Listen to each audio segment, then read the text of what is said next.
आप सभी को मेरी नमस्ते और जय हिंद। मेरा नाम भास्यनी है। वर्बल मैथ बाय भास्यनी में आप सभी का स्वागत है। आई होप कि आप लोग मुझे ठीक से सुन पा रहे हैं और विजिबिलिटी भी ठीक है। स्टार्ट करते हैं। आप लोग कितने सीरियस हैं पता नहीं, बट हमें आपके लिए सीरियस होना पड़ेगा, खासतौर पे उन बच्चों के लिए जो कंसिस्टेंट रहते हैं, है ना। तो शुरुआत करते हैं। देखिए, एक टॉपिक है प्राइम नंबर। प्राइम नंबर पे कुछ 1-1.5 साल से क्वेश्चन आ रहे हैं।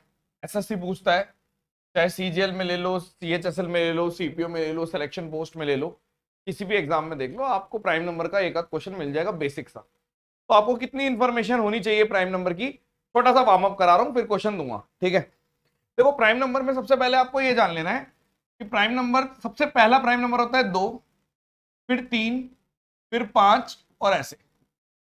तो एक्चुअल में केवल एक इवन नंबर होता है जो कि 2, बाकी सारे ऑड होते हैं, सारे ऑड होते हैं। बेस, सबसे पहला पॉइंट। प्राइम नंबर होता क्या है, अगर मेरे से कोई पूछेगा तो मैं बोलूंगा वो नंबर जिसके फैक्टर सिर्फ 2 होते हैं, एक 1 और वो नंबर खुद। जिसके 2 फैक्टर हैं, एक 1 और वो नंबर खुद, उसी को प्राइम नंबर बोलेंगे। अब फैक्टर क्या होते हैं? गुणनखंड भी बोलते हैं फैक्टर को, मतलब जिस नंबर से डिवाइड हो जाता है, ठीक है। जैसे मान लो 5 है, तो 5 1 से और 5 से ही डिवाइड होगा, बीच में किसी से नहीं होगा, ना 2 से, ना 3 से, ना 4 से।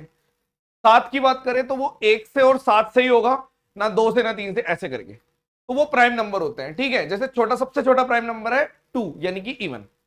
प्राइम नंबर में एक खासियत और देखी गई कि 2 और 3 के अलावा 6n प्लस माइनस 1 की फॉर्म में, यानी कि अगर 6n प्लस 1 की फॉर्म में रहते हैं ज्यादातर, या फिर 6n माइनस 1 की फॉर्म में रहते हैं ज्यादातर, बट वाइसा वर्सा ट्रू नहीं होता। मतलब जैसे फॉर एग्जांपल, अगर मैं 7 की बात करूं तो वो 6 इंटू 1 प्लस 1 की फॉर्म में है, ठीक है। मैं 13 की बात करूं तो वो 6 इंटू 2 प्लस 1 की फॉर्म में है, ठीक है। तो इस तरीके से रहता है। या फिर अगर मान लो माइनस पे भी लेके जा रहे हो, ठीक है, बट जरूरी नहीं है सारे वही होते हैं, ठीक है, सारे नहीं होते। जैसे फॉर एग्जाम्पल अगर मैं बात करूं 25, तो आप बोलोगे ये तो 6 इंटू 4 प्लस 1 है, लेकिन वाइसा वर्सा वाला ट्रू नहीं होता। वाइसा वर्सा मतलब सारे का मतलब वाइसा वर्सा वाला ट्रू नहीं होता। जो भी 3 के बाद वाले प्राइम नंबर होंगे वो इस फॉर्म में होंगे, ये बात सच है, ये बात सच है। लेकिन वाइसा वर्सा वाला ट्रू नहीं होता। मतलब सारे, ऐसा नहीं है कि अगर कोई नंबर 6n प्लस 1 की फॉर्म है या 6n माइनस 1 की फॉर्म है तो 100% प्राइम नंबर होगा, ऐसा बिल्कुल भी नहीं होता, ठीक है। और प्राइम नंबर के बारे में क्या पता होना चाहिए, यानी इससे मुझे पता चल गया कि मान लो एक बड़ा सा प्राइम नंबर है, या तो वो 1 से एंड होगा, या 3 से, या 7 से, या 9 से। इन 4 में से किसी नंबर से एंड होगा, और किसी से होगा भी नहीं। 5 से क्यों नहीं हो सकता? क्योंकि वरना 5 से अगर कोई होगा तो डिविजिबल हो जाएगा। तो ये भी एक छोटा सा पॉइंट आपके काम आएगा। ऑल तो मैं तो आपको एक छोटा सा एक वार्म अप दे रहा हूं, ठीक है। अब देखो, जो आपने पढ़ा, आपने किताबों में पढ़ लिया छोटा सा, ठीक है। टेस्ट कैसे करते हैं वो भी थोड़ा सा जान लो। कि अगर मान लो मेरे को कोई नंबर दे रखा, मान लो मैंने बोल दिया जी 407, मान लो मुझे चेक करना है कि क्या 407 प्राइम नंबर है। जब भी कोई नंबर आए और चेक करना, मतलब आपको देखना हो कि प्राइम नंबर है, तो हमें कुछ नहीं करना, इसका रूट ले लो। रूट 407 लगभग किसके आसपास है? आपने बोल दिया कि 20 से थोड़ा सा ज्यादा है, ठीक है, 20 के आसपास है। तो 20 से छोटे जितने भी प्राइम नंबर है, 2, 3, 5, 7, 11, 13, 17, 19, इनसे 1 बाय 1 चेक करेंगे। 2 से नहीं जा रहा, 3 से नहीं जा रहा, 5 से नहीं जा रहा, 7 से नहीं जा रहा, इस तरीके से आपको 1 बाय 1 चेक करना है। 11 से बिल्कुल जा रहा है, आपने बोल दिया हाँ 11 से जा रहा है। वैसे तो आपको पता ही है 37, ठीक है, लेकिन मैं एक एग्जांपल दे रहा हूं, इस तरीके से आप चेक कर सकते हो। अब कई लोग बोलेंगे कि बड़े नंबर अगर होंगे तो कैसे चेक करेंगे? उसके लिए एलिमिनेशन मेथड लगता है। अगर मान लो कोई बहुत बड़े बड़े नंबर है, ऐसे लिखे हुए हैं कि 64 ऐसे करके, 1 ऐसे करके, तो उसके लिए एलिमिनेशन मेथड होते हैं, ठीक है। और वो मैं अभी नहीं बताऊंगा, क्योंकि मेरे हिसाब से वो थोड़ा सा इररेलेवेंट चला जाएगा, आपको लगेगा इररेलेवेंट, ठीक है। तो एलिमिनेशन वरना ऐसे करते हैं, जैसे मान लो ये है, तो मैं कह सकता हूं अगर A N plus B N की फॉर्म है, ठीक है, और अगर एन मान लो सपोज करो आपका ऑड है, तो मैं बोल सकता हूं ये किससे जाएगा? ए प्लस बी से अगर डिवाइड हो रहा है, मतलब किसी और से भी डिवाइड हो गया ना, अगर 1 और इस नंबर के अलावा किसी और से हमने प्रूफ कर दिया, तो वो प्राइम नंबर कभी भी नहीं होगा, एलिमिनेट कर देना, ठीक है। तो अब कुछ क्वेश्चन जो हाल फिलहाल में पूछे जा रहे हैं, जैसे कि ये वाला क्वेश्चन है, ठीक है, मैंने रीजनिंग के भी डाले, ठीक है ना, तो क्वेश्चन 4 ही डाले, लेकिन थोड़ा वार्म अप थोड़ा सा तगड़ा दे दिया था इस बारी आज। अब देखो, अगर मान लो सम ऑफ ऑल प्राइम नंबर है जो है x, और जितने भी ऑड प्राइम नंबर है उनका समय y, तो बताओ x माइनस वाई क्या होगा। यदि सभी अभाज्य संख्याओं का योग x है और सभी विषम अभाज्य संख्याओं का योग y है, तो मान क्या होगा। अभी मैंने आपको समझाया x के अंदर 2 और बाकी सारे ऑड होते हैं, ठीक है, और y में सिर्फ ऑड वाले हैं, तो आप तुरंत बोल दोगे x माइनस वाई की वैल्यू 2 होनी चाहिए। और एक चीज देखो आप, अब इस पे बेस्ड कुछ क्वेश्चन कभी भी आ सकते हैं, और बहुत बेसिक सी बात है, ठीक है। प्राइम नंबर लिख के अगर किसी को प्राइम नंबर पे और बड़ी बड़ी वीडियो देखनी है, प्राइम नंबर बाय आवाज से नहीं करके सर्च मार लेना, ठीक है। अब देखो X Y Z 3 distinct prime number है, और ये दे रखा है कि ये फिर ये फिर ये, और आपको बोल दिया कि X plus Y plus Z 70 है। अब छोटा सा वार्म अप, मान लो अगर मैंने बोल दिया ऑड और ऑड, तो आप बोलोगे ऑड और ऑड यानी अगर 1 और 3 को जोड़ूंगा हमेशा इवन आ जाएगा, ठीक है। या कोई भी एग्जांपल आपने बोल दिया, अगर मैंने 3 और 5 को ले लिया तो 8, यानी आपने बोल दिया इवन। अगर मैं मान के चल रहा हूं कि ऑड ऑड और एक और ऑड, तो आप बोलोगे ये तो इवन है और ये वाला ऑड है, तो हमेशा आंसर ऑड आएगा।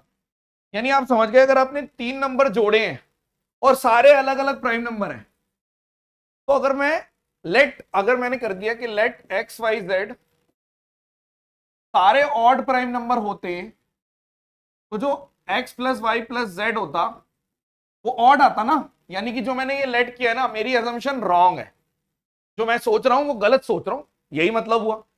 सच बात यह है कि इन तीनों में से कोई एक प्राइम होगा, और ऐसा मतलब एक इवन होगा, और जो इवन है वो केवल 2 है। ऐसा प्राइम नंबर जो इवन है वो केवल 2 है, यानी आप तुरंत समझ जाओगे कि x की वैल्यू 2 है, तो यानी कि y प्लस जेड की वैल्यू आपके पास 68 है, क्योंकि तीनों का जोड़ 70 था। तो अगर ये 68 है, तो what is the value of z। तो अब आप यहां से 1 बाय 1 देखो कि मान लो अगर z की बात हो रही है, लेट्स से मैंने इसको मान लिया कि ये 43 है, ठीक है। आपने बोल दिया अगर ये 43 है और 68 सम है, यानी आपने बोल दिया अगर यहां से ले लिया तो 5 और यहाँ पे 25, ऐसा तो नहीं हो सकता। क्यों? क्योंकि प्राइम होना चाहिए, यानी 43 तो बिल्कुल गलत आंसर है। फिर आपने बोला अगर मान लो यहाँ पे 31 दे दिया, तो यहाँ पे आपका 37 आ गया भाई, लेकिन ये भी गलत हो जाएगा। क्यों? क्योंकि आपको पता है कि z बड़ा होना चाहिए, तो ये भी गलत। 37 ले लोगे बिल्कुल ट्रू है। क्यों? क्योंकि अगर इसकी जगह ये 37 ले लिया और ये 31 ले लिया तो बिल्कुल सही है, यानी कि ये 37 है। इस टाइप के कुछ क्वेश्चन आपको आ सकते हैं, इस टाइप के क्वेश्चन के लिए फिर से आप रेडी रहेंगे, अगर आएगा तो आप निपटा देंगे, ठीक है। ये एक पैटर्न है जो आपको नोट कर लेना है रीजनिंग के लिए। 8 सबसे छोटा नंबर है 8, यहां पे लिखा हुआ है 8 प्लस 3, और यहां पे लिखा हुआ है 8 प्लस 3 मतलब 3 का गैप है, तो ये हो सकता है, ये नहीं हो सकता, ये नहीं हो सकता, ये भी हो सकता है, मतलब इन दोनों में से एक आंसर है। आपने बोला 2 तो एलिमिनेट हो गए।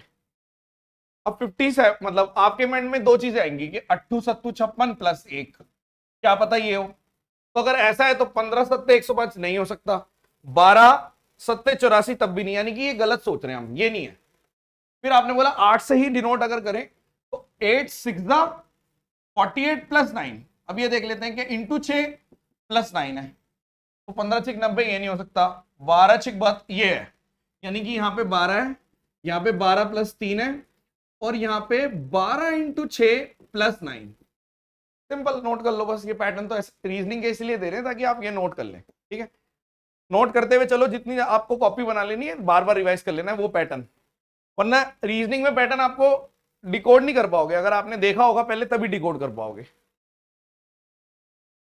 8 6 8 है, आपने मान लिया यहाँ पे 8 है, 8, ठीक है। यहाँ पे 8 एकम 8 माइनस 2, तो ये 6 आ गया, तो 5 5 में से 2 कर दिया, 2 ये 0 ये नहीं हो सकता, 3 एकम 3 माइनस 2 ये भी नहीं हो सकता, 4 ये हो सकता है। इन दोनों में से एक आंसर है, 2 फिर से एलिमिनेट हो गए। फिर आपने बोला अगर 6 है तो यहाँ पे 6 एकम 6 नहीं 6 दूनी 12 माइनस 3 तो 9 आ गया। 6 दूनी 12 माइनस 3 यानी अगर यहाँ पे 5 है तो 5 एकम 5 माइनस 2 3 आ गया, और अगर 3 है तो 3 दूनी 6 माइनस 3 3 आ गया। यानी यही आंसर है। इसको देख लेते हैं कि अगर 4 है तो 4 एकम 4 माइनस 2, और अगर 2 आ गया तो 2 इंटू 2 करते हैं और माइनस 3 करते हैं 1, ये गलत है। तो पहला आंसर है। तो आई होप कि आपको ये बहुत पसंद आया होगा, और थैंक यू सो मच इतना बेहतरीन रिस्पॉन्स देने के लिए। इस चीज के लिए आपको पता है मैंने बुक लॉन्च करी थी, उस चीज के लिए मेन से पहले जब बुक लॉन्च करी थी वो भी बहुत अच्छी रिस्पॉन्स में गई, और मात्र शायद 22-23 घंटे में स्टॉक आउट हो गई थी। और ये वाली बुक इस बार हमने 3 गुना 4 गुना छपवाई, और हमारे पास से पूरा आउट हो चुका है। अब दोबारा से मंगवा लिया। वैसे बहुत ही अच्छा रिस्पॉन्स है, लेकिन मैं ये मानता हूं कि रिस्पॉन्स तब माना जाएगा जब आप लेने के बाद उसको कंप्लीट भी करते हो, ठीक है। क्योंकि बुक्स वगैरह आएंगी जाएंगी, आप अगर उसको करके नहीं देखोगे या उसमें से आपके क्वेश्चन, इसीलिए मैं लिमिटेड क्वेश्चन डालता हूं। मेरी जो पहली बुक आई थी मैथ्स के सिर्फ 750 क्वेश्चन डाले थे, दूसरी बुक निकाली सिर्फ 1000 क्वेश्चन है, ठीक है। तो आप इस चीज का ध्यान रखिए कि आप ले तो अपने आप से वादा करके ले कि हाँ यार ये 1000 क्वेश्चन मैं कर लूंगा, तभी आप लीजिए। चलिए, thank you so much. Session dismissed. Bye bye. बताना कैसा लगा आपको।